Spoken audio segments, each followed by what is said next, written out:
Today I'm out here to harvest some mugwort. I'm going to make some more medicine with this beautiful plant. I have really been enjoying the mornings. It's cooled down quite a bit the past week or so, 2 weeks here, which for us here in Florida just means that it's under 90 degrees, which is literally such a gift. Yeah, the sun is still shining and it's still a little warm, but it just has this element of when you walk out the door to go outside, you don't get smacked with this wall of heat and humidity, which is really, really nice. So over here, my mugwort's gone to seed.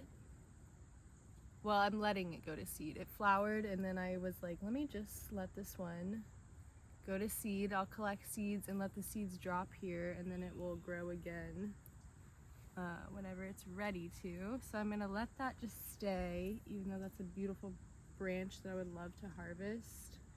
I'm gonna leave it. And this is my first time growing mugwort, so I'm always kind of experimenting with what it's gonna do. I had cut the tops of these, a while back, and I wasn't sure what it would do, if it would kind of bush out. And it didn't really bush out, it didn't really push out more shoots, but it did just more growth from these. This got a lot longer. The branches that were already there got a lot longer. So I'm curious to what will happen now. I'm gonna cut it back pretty good and just see what happens. That's what life is about, right? Life is one big experiment, and it's so much more fun and exciting when you don't Google what's gonna happen. Oh, here's Miss Zoe making her appearance. She's not supposed to be in here. The gate, I must have left the gate open. But anywho, yeah, I don't know, how much of this do I want to take, or how much of this plant, how much does she want me to take, is really the question. I kind of let the plants guide me and speak to me. I think that's good for that plant. And then over here, I'm gonna take some of these.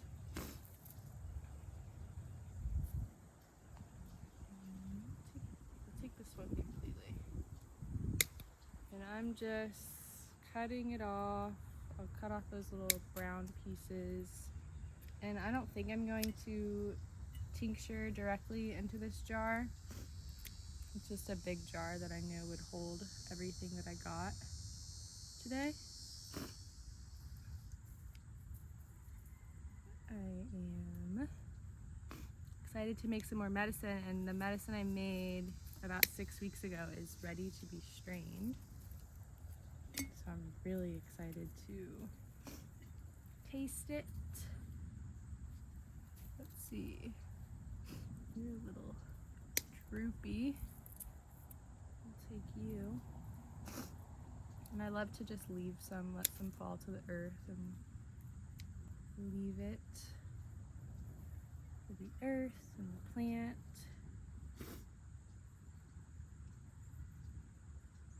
And when I go inside with this, I will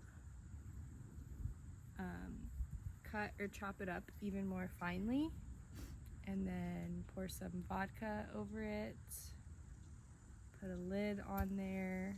Oh, I am disturbing some fire ants. That's another thing about Florida, is the fire ants are insane.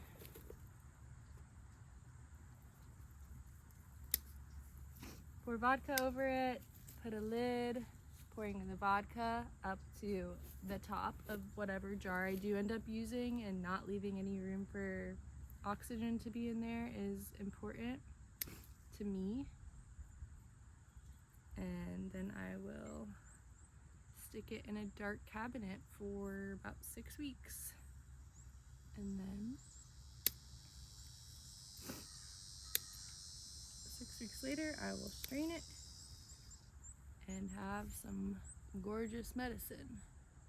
There's a couple parts that have like this white stuff on it. Let me see if I can show you.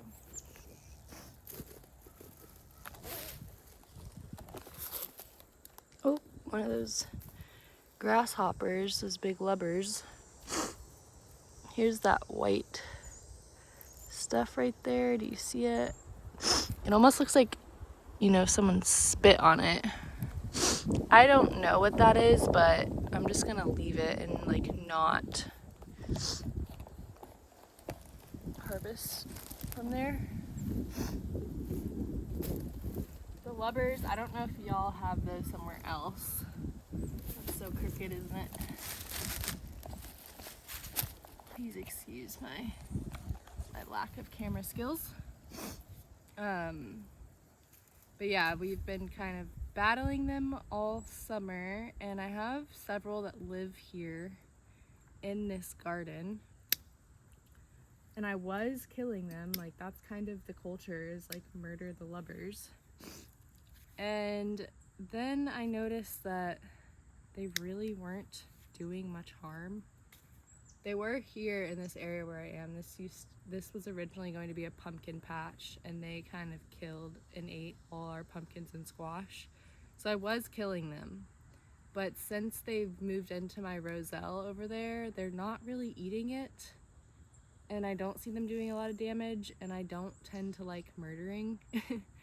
So I stopped killing them and just like let them live and be in harmony. I don't know if this is true, but I read something online that said that those lubbers actually are native and they only eat non-native plants. So out where I am here, kind of like in the wilderness of Florida, I feel like their presence is a good thing because we have a lot of wild spaces around us. And so if they are kind of helping keep the invasive plant population down, that's a whole other story. But you know, I feel like they're doing their job. Everyone has a job and purpose here, and yeah, I've been seeing them like mating all over the garden, and I'm like, really guys, like, first of all, get a room. Second of all, do you really need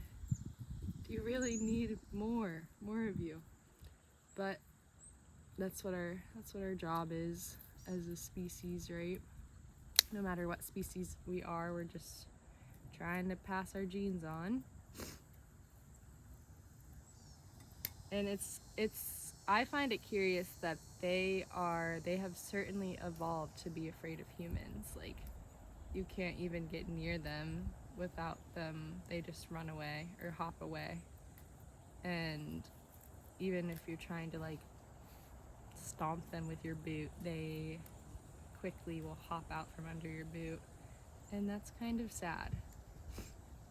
You know, as long as something isn't greatly destroying what I'm doing, I don't mind to let it be in the garden. This is where these, you know, plants and animals and insects live, and if they want to be here, then, you know, I'm collaborating with them. As long as I'm not doing too much damage to them and their space and their food source, and they're doing the same for me, like, I feel like we can live together in peace. Anywho, I guess that's what the mugwort is calling for this morning.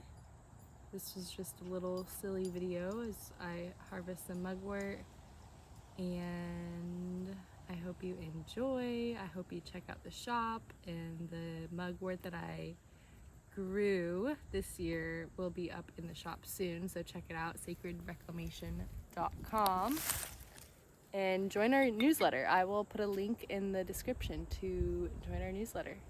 Anyways, endless blessings to you and yours. Peace.